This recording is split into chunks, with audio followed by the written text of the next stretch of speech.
Hello, नमस्कार. सर्व माझ्या गोड ताईंचं, मैत्रिणीचं अगदी मनापासून स्वागत आहे सर्वांना. श्री स्वामी समर्थ. शुभ सकाळ. आजचा वार रविवार आहे आणि बनत आहेत पोहे आणि स्वयंपाकाचे थोडंफार आवरलेले, थोडंफार राहिलेले. म्हणजे मॉर्निंगची अशी धावपळ असते ना आपली, की स्वयंपाक थोडंसं ते थोडंसं हे सुरू असतं. दुपारी 12-1 वाजेपर्यंत हेच तामझाम सुरू असतं. मग त्यानंतरची जी कामं असतात, मग ते काही पेंडिंग कामं, काही राहिलेली कामं ते मला आवरायचे असतात. आणि दिवसभरात मी थोडं थोडं करून आवरत आहे. थोडंसं किचनची साफसफाई राहिलेली आहे, ते पण मला काढायचं. इकडच्या अलमारीमध्ये मला खूप सारे डबे असे झालेत ना, जे न लागणारे, पण ते पण मी भरून ठेवलेत. म्हणजे आपण 4-8 दिवसात ते क्लीन करत असतो, म्हणजे जे डबे पाहिजे ते ठेवत असतो, तेव्हा व्यवस्थित राहतं. पण काही दिवस असं झालं ना, की दुर्लक्षच होत आहे सगळ्या कामाकडे. 1 महिना 1.5 महिना झाला माझा रुटीन जे आहे ना थोडासा चेंज झालेला आहे.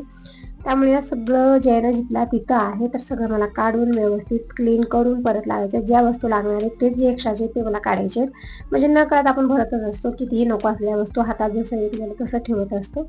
तसंच झालेलं किचनमध्ये या वेळेमध्ये.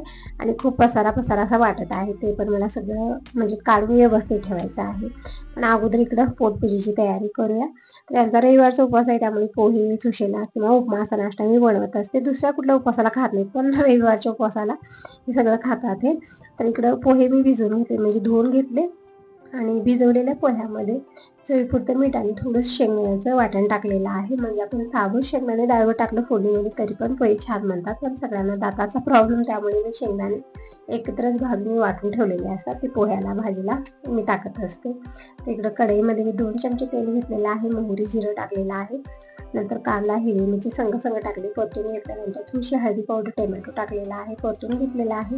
ते छान सॉफ्ट होऊ लागले, त्यामध्ये मी कोथिंबीर टाकलेली आहे. तर इकडे फोडणी पण तयार झालेली आहे. म्हणजे कांदा एकदम गोल्डन ब्राऊन करायचा नाही, हलकासा कच्चेपणा गेला की त्यामध्ये आपल्याला बाकीचे मसाले टाकायचे आहेत. तर नंतर मी पोहे टाकले, भिजवलेले मिक्स करून घेतलेला आहे. तर बघू शकता एकदम मस्त असे पोहे बनलेले आहेत. म्हणजे जेव्हा हे घाई गडबड आहे त्यावेळेमध्ये पोहा हा असा नाश्ता आहे ना, सगळ्यांना आवडणारा पण झटपट बनणारा, पण जास्त वेळ लागणार नाही यामध्ये. तर इकडे पोहे बनलेले आहेत. तर आणि मी अगोदर टिफिनमध्ये भरत आहे. आणि ते नुसतं जेवण झालेले, वरण भात तो खाल्लेला आहे. त्यामुळे आता पोहे वगैरे खाण्याची त्याला अपेक्षा नाही आहे. फक्त यांच्यापुरतेच मी बनवलेले होते. आणि मला आहे पित्ताचा प्रॉब्लेम, त्यामुळे पोहे मी आजकाल खाणं बंदच केलेलं आहे. तर किती करायचं पटपट, किती करायचं, ज्या वस्तू खायच्या आहेत त्याच खायच्या. मग खायचं काय हे टेन्शन येतं. खूप वेळा चहा प्यायचा नाही, तुरीचं वरण खायचं नाही, पोहे खायचे नाही, ते खायचं नाही, हे खायचं नाही, सगळं खायचं नाही. तर मग खायचं काय ते टेन्शन येतं. तरी पण पोहे मी खाल्लेले नव्हते आज. तर ही सगळी कामं आवरली आणि खवा मी बनवून ठेवलेला होता. म्हणजे जसं मी माहेरी गेले होते 4-8 दिवसासाठी, तर आणि दूध तसंच फ्रीजरमध्ये ठेवलेलं होतं 2-3 दिवसात. तर सगळं दूध आता आम्ही काय करणार, ते दही वगैरे बनवलं. तरी पण ते दही आणि ताक हे खूप झालेलं होतं अगोदरचं पण, म्हणून मी काही दही वगैरे बनवलेलं नव्हतं. पूर्ण 3 ते 4 लिटरचा मी इकडं खवाच बनवून ठेवलेला होता. आणि थोडासा खवा खाल्लेला आहे पण आम्ही, म्हणजे साखर टाकून खवा खायला छान लागतो ना. दिनेशला पण दिलं, मी पण घेतलं, म्हणजे बाकी काय तसंच फ्रीजमध्ये ठेवलेलं होतं. तर आज याचे गुलाबजामुन मी बनवत आहे. गुलाबजामुन किंवा आणखीन आवडीप्रमाणे रेसिपी आपण खव्याचे बनवू शकता. जिकडं खवा सगळं आम्ही एका वेगळ्या भांड्यात काढून घेतलेला आहे. आणि यामध्ये मी टाकलेलं आहे गव्हाचं पीठ, मैदा पण टाकू शकता. तर इकडं जितकं हे जे म्हणजे थोडंसं हे आहे ना, सैल वाटत आहे, ते ठीक होईपर्यंत तितकंच मी टाकलेलं आहे. वेगळ्यामध्ये पाणी वगैरे टाकलेलं नाही आहे. थोडंसं म्हणजे मी तुम्हाला अंदाजे सांगितलं, 1 वाटी मी इकडं गव्हाचं पीठ टाकलेलं आहे. आणि 1 चुटकीवर मी खाण्याचा सोडा टाकलेला आहे, म्हणजे पाव चमचा तरी खाण्याचा सोडा मी टाकलेला आहे. म्हणजे गुलाबजामुन छान फुलले जाते. आणि छान मी मिक्स केलेलं, पाणी वगैरे वेगळे मी काही घेतलेलं नाही आहे, कारण खवा थोडासा सैल झालेला आहे, घरीच बनलेला खवा आहे. तर जितकं हे होत आहे, म्हणजे जितकं पुरेसं आहे तितकं मी पीठ टाकलेलं आहे गव्हाचं आणि मिक्स करून घेतलेलं आहे. बघू शकता छान असं पीठ मी मळून घेतलेलं आहे. छान सॉफ्ट हे पीठ मी मळलेलं आहे. आणि थोडा वेळ झाकून ठेवायचं, अर्धा तास झाकून ठेवूया. तोपर्यंत मी बाकीची कामं आवरते. आणि मला चाचणी पण बनवायची, पण यावेळी भांडे खूप सारे झाले. बघू शकता इकडे भांड्याचा ढिगारा लागलेला आहे. अगोदर हे सगळे भांडे मी घासून घेते, कारण किचनवरती ना पसारा खरकटी भांडी जास्त झाली ना, काम करायचं मन लागत नाही. किचन जितकी क्लीन आहे तितकं काम करायला मन लागतं. आणि घरामध्ये सर्वात महत्त्वाची किचनच असते, कारण आपण जास्त वेळ किचनमध्येच असतो.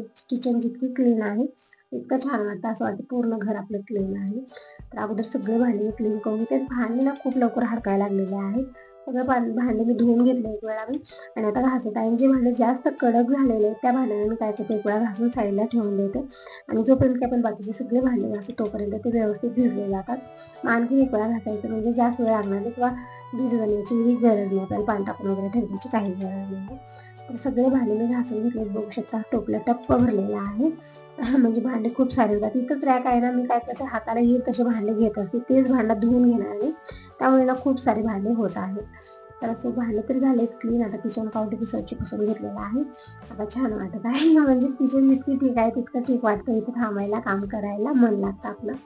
तर झालेलं आहे आता सगळं धुवून पुसून घासून. आता मी गुलाबजामुन बनवून घेते. तर इकडं जे मी कणिक मळून म्हणजे पीठ मळून ठेवले होते गुलाबजामुनसाठी, ते पण एक 15 ते 20 मिनिट रेस्ट घेतलेला आहे. आणि आता इकडे घेतलेली आहे मोठ्या साईजची कढई, आणि या कढईचं एक काम तुटलेलं आहे, बघू शकता तुम्ही. त्याची नळ जी आहे ना ती खराबच होऊन गेलेली आहे, बसत पण नाही, आणि तिथं ऑप्शन पण राहिलेलं नाही. म्हणजे एकदम ते कसं जॉईंट केलेलं होतं तेच तुटलेलं आहे, त्यामुळे ते व्यवस्थित बसत नाही. आता तिकडचं पण काम काढून टाकावं लागणार आहे, कारण छान वाटत नाही, वेगळंच वाटत आहे ते कढई एकाच कानानं. तर आता असो. तर इकडे मी घेतलेलं आहे यामध्ये चाचणी बनवायला साखर. तर ही जी तुम्हाला डब्यामध्ये चाचणी दिसत आहे, बालुशाही बनवलेली आहे. उरलेली होती, मी तसंच फ्रीजमध्ये ठेवलेलं होतं. तर आता ठेवून ठेवून तर करणार काय ते. तर गुलाबजामसाठी मी ती चाचणी घेतली, आणखी थोडीशी साखर घेतलेली अर्धा ग्लास, आणि पाणी टाकलेलं आहे. आणि जशी एकतारी चाचणी आपल्याला बनवायची आहे, म्हणजे साखर पूर्णपणे विरघळली, आणखी थोडा वेळ शिजवून घ्यायची, म्हणजे गुलाबजामुनसाठी परफेक्ट चाचणी बनवून तयार होते. म्हणजे जसं आपण बालुशाहीला बनवतो, बुंदीला बनवतो 1 तारी 2 तारी, तसं काही बनवण्याची काही गरज नाही. जसं साखर विरघळली आणखी थोडा वेळ शिजवून घ्यायचं, म्हणजे हलकंसं चिकटपणा त्यामध्ये आलं ना, मग चाचणी बनवून तयार झालेली आहे समजायचं. आता चाचणी तर बनतच आहे. तर आता पटकन गुलाबजामुनला राऊंड शेप देऊन घेऊया. आणि गुलाबजामुन एकदम सोप्या पद्धतीने बनतात, जास्त तामझाम काही नाहीये. लहान असो मोठे असो सोप्या पद्धतीने गुलाबजामुन बनवू शकतो, एकदम सोपी पद्धत असते, आणि खाण्यासाठी खूपच छान लागतात. जसं जसं बालुशाहीला थोडंसं लक्ष देण्याची गरज आहे, दुसरं काही आपण रेसिपी बनवायला गेलो थोडंसं लक्ष देण्याची गरज आहे, बिघडायची भीती असते. पण गुलाबजामुनचं तसं काही नाही, गुलाबजामुन व्यवस्थितच बनतात. तर इकडे गुलाबजामुन मी राऊंड शेप देत आहे, म्हणजे एकदम छोटेही बनवत नाही, एकदम मोठेही बनवत नाहीये. आणि दिनेशला खायचे गुलाबजामुन, काल पण म्हणत होता मम्मी खवा तर बनवला, पण गुलाबजामुन कधी बनवणार, आणि तसं म्हणत थोडासा खवाच खाऊन घेतलेला होता. पण काही काल बनवणं झालं नाही, कामाची धावपळ खूप झालेली आहे या वेळेमध्ये, म्हणून थोडीशी कामं माझी राहूनच जातात. विचार भरपूर करते की आज दिवसभरात हे आवरायचं, दिवसभरात ते विचार मी भरपूर करते. विचार करायला आपल्याला जास्त वेळ लागणार आहे, पण ती कामं आवरायला पूर्ण दिवस जात आहे, आणि वेळेची कमी जाणवते. आणि काही कामं राहून जातात, ते मी दुसऱ्या दिवशी करत असते. तसं झालेलं आहे. कालपासून गुलाबजामुन मला करायचं होतं, पण झालं नाही. दिनेश तेच म्हणत होतं मम्मी आजही तू बनवणार नाहीस, बनवल्याशिवाय मला काही खरं वाटणार नाही. तर खरंच आहे त्याचं. मी बनवल्याशिवाय त्याला काही खरं वाटणार नाही, कारण मी दररोज म्हणते की आज हे करायचं, आज ते करायचं, पण मला करणं होतच नाहीये, असं झालेलं आहे. तर इकडं गुलाबजामुन सगळे राऊंड शेप देत आहे, म्हणजे थांबल्या थांबल्या पाय खूप दुखत आहेत, म्हणजे कारण दिवसभर आपली कामं थांबूनच होत आहेत. मी म्हणलं निवांत बसून ही कामं करून घेऊया, कारण जी कामं आपण बसून करू शकतो ती मी बसून करत असते, कारण अशा किचनमध्ये प्रत्येक काम आपलं थांबूनच होत असतं, त्यामुळे पाय खूप दुखत आहे. तर इकडे बघू शकता निवांत बसून मी गुलाबजामुनला राऊंड शेप दिलेला आहे. यामध्ये फक्त अर्धे गुलाबजामुन बनलेले आहेत, आणखीन अर्धे बनलेले नाही आहेत, कारण तोपर्यंत चाचणी तयार झालेली आहे. तर वरती मी झाकून ठेवलं, म्हणजे चाचणी पूर्णपणे गार होणार नाही, कारण जेव्हा आपण गुलाबजामुन यामध्ये टाकू ना त्यावेळी चाचणी हलकीशी गरम असली पाहिजे, म्हणजे झाकून ठेवलेला आहे. आणि इकडे दुसरी कढई गॅसवरती ठेवलेली आहे, आणि त्यामध्ये घेतलेले तेल, आणि जितके गुलाबजामुन आता इकडे बनलेले आहेत ते तळून घेते, आणि बाकीचे जे राहिलेले पीठ आणखी थोडं ते इकडे राऊंड शेप देत आहे, म्हणजे समजलं तर थोडंसं लवकर होणार आहे ती कामं, कारण पूर्ण दिवस अशाच कामामध्ये जात आहे. जी दुसरी कामं ते माझी होत नाही, दादोळी वेचायची आहे मला, आणखीन हरभऱ्याची, म्हणजे जी उन्हाळी कामं मी केली होती सगळी कामं तर केली, पण थोडीफार त्यामधले अर्धवट राहिलेले आहेत, जसं हरभरा डाळ वगैरे वेचणं, उन्हाला घालणं, डबे भरणं, खूप सारे हे काम राहिलेलं आहे. हेच कामाला वेळ जास्त लागतो, डाळ बनवून आपल्याला जास्त वेळ लागणार नाही. हरभरे तयार करणं, उन्हाला टाकणं, डाळ बनवणं, हे सगळं झालं. परत कूलरच्या ह्याला आम्ही उधळलेलं होतं, ते त्यामध्येही जास्त वेळ आम्हाला लागलेला नव्हता. पण डाळ वेचणं यामध्ये थोडासा वेळ जास्त लागतो, वेळखाऊ काम आहे. डाळ वेचणं, डबे भरून ठेवणं हे थोडंसं तामझाम आहे, आणि आता हे 2-3 दिवसामध्ये मी करून घेणार आहे. त्यामुळे किचनमध्ये जास्त वेळ न लावता, म्हणजे किचनच्या कामापासून लवकर फ्री होते, आणि ही सगळी कामं करायला सुरुवात करते. एक वेळा पाऊस सुरू झाला की कुठलीच कामं आपली होणार नाही ना, कोणची डाळ आपण व्यवस्थित उन्हात टाकू शकतो, कारण जसं आपण वरती घेऊन जाऊ तसं पाऊस चालू होतो, वातावरण चेंज होतं, कडक ऊन पण राहत नाही. तर ही उन्हाळी कामं जितके दिवस व्यवस्थित ऊन आहे तितके दिवस केले तरच ठीक आहे. तसं तर गुढीपाडव्यापासून वातावरण चेंजच झालेलं आहे, कधी पाऊस येतं, कधी आभाळ राहतं, म्हणजे वेगळंच वातावरण असं झालेलं आहे. तरी पण आता 3-4 दिवस झाले बऱ्यापैकी ऊन आहे. विचार केला की ही जी कामं आहेत आपली ती करून घेऊया. मी मुगाची डाळ उन्हाळ्यात टाकलेली होती, तुरीची डाळ उन्हाळ्यात टाकलेली होती, फक्त ती राहिलेली हरभऱ्याची डाळ ते पण मला आज करायचं आहे. तर इकडे बघू शकता गुलाबजामुन जसं तेल गरम झालं, मी गॅस कमी केलेला आहे, त्यामध्ये थोडे थोडेसे गुलाबजामुन टाकून मी तळून घेतलेले आहेत आलट पलट करून. गुलाबजाम छान गोल्डन ब्राऊन होईपर्यंत तळून घ्यायचे. कारण एक वेळा चाचणीत गेले की परत कलर थोडासा चेंज होतो, व्हाईट कलर येतो.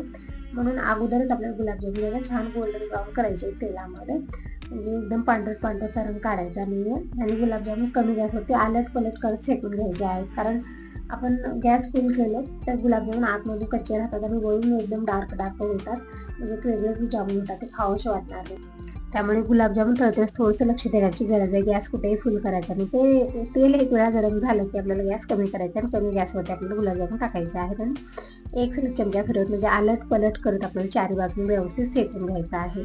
आणि गुलाबजामुन जास्ती टाकायचे नाहीत आपल्याला, म्हणजे तेल इकडे मी कमीच घेतलेलं आहे. थोडेसे गुलाबजामुन टाकले, एक वेळेला 4, 5, 6, 7 इतकेच मी गुलाबजामुन टाकून तळून घेतलेले आहे. थोडासा वेळ लागला काही हरकत नाही, पण गुलाबजामुन छान व्यवस्थित शेकले पाहिजे. इकडे सगळे पलटलेले आहेत आणि कमी गॅसवरती ठेवलेला आहे मी. आणि आता आलेले आहे इकडे कपडे धुवायला. म्हणजे दररोज मी हातानेच कपडे धुवत आहे, मशीनला लावत नाहीये. पण आज मी मशीनला कपडे लावणार आहे, कारण आज खूप सारी कामं झालेली आहेत. म्हणजे जसं आता जामून वगैरे करणं, त्यामध्ये वेळ लागणार आहे. परत दुसरी कामं दळणे मला करायची होती, ज्वारीचं वगैरे. तर ही सगळी कामं करण्यासाठी वेळ थोडासा जास्त जातो, कारण ज्वारी वरी स्टोरूममध्ये नेऊन ठेवलेली आहे, ते पण घेऊन यायचे आहे. थोडंसं तांबडं आहे, तर म्हणलं आज कपडे मशीनला लावायचे. आणि आळस पण आणले, आज अजिबात मन नव्हतं माझं कपडे वगैरे धुण्याचं, म्हणून मी सगळे कपडे मशीनलाच लावलेले आहेत आज. आणि इकडे गुलाबजामुन जे शेवटचे मी गॅस टाकलेला आहे, ते पण मी इकडं आलट पलट करून तळून घेत आहे. आणि चाचणीमध्ये सोडणार बघू शकता. इकडे चाचणी मी खूप कमी प्रमाणात बनवलेली आहे, कारण जितकं गुलाबजामुन ॲब्झॉर्ब करतात तितकी चाचणी मी बनवलेली आहे, जास्त बनवली. कारण ते राहिलेली चाचणी तशीच राहून जाते, कोणीच खात नाही. म्हणून जितकं गुलाबजामुन ॲब्झॉर्ब करतात तितकी चाचणी इकडे कमी प्रमाणातच मी बनवलेली आहे. तसं तरी खूप म्हणजे एकदम खव्याचे आहे, त्यामध्ये जास्त मी हे तर टाकलेलं नाही आहे, त्यामुळे छानच लागणार आहे.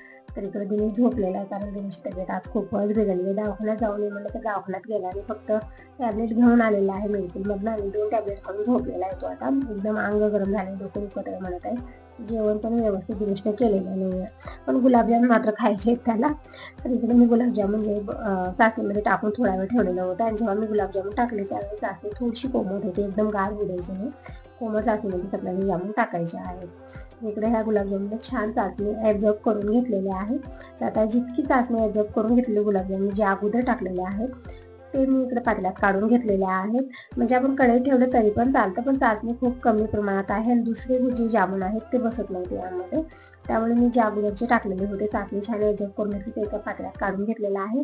आणि जे बाकीचे जामून बनलेले ते मी कढईत टाकून ठेवलेलं आहे, म्हणजे ते पण चाचणी छान ॲब्झॉर्ब करतील. आणि गुलाबजामुन इकडे गरम आहेत, तरी पण गुलाबजामुन बघून राहिले ना, तर मी खायला घेतलेला आहे. तर तुम्ही सगळ्यांनी कसला वेट करता, या सगळ्यांनी गुलाबजामुन खायला. गरमागरम गुलाबजामुन रेडी आहेत. तर कपडे तर आज मी मशीनलाच लावलेले होते, तर दिवसभरात मीच कामं आवरली. दिनेश पण उठला, जेवण वगैरे केलेलं आहे, थोडंफार जेवायचं म्हणणं होतं आणि गुलाबजामुन खाल्लेलं आहे. गुलाबजामुन खूप आवडले दिनेशला.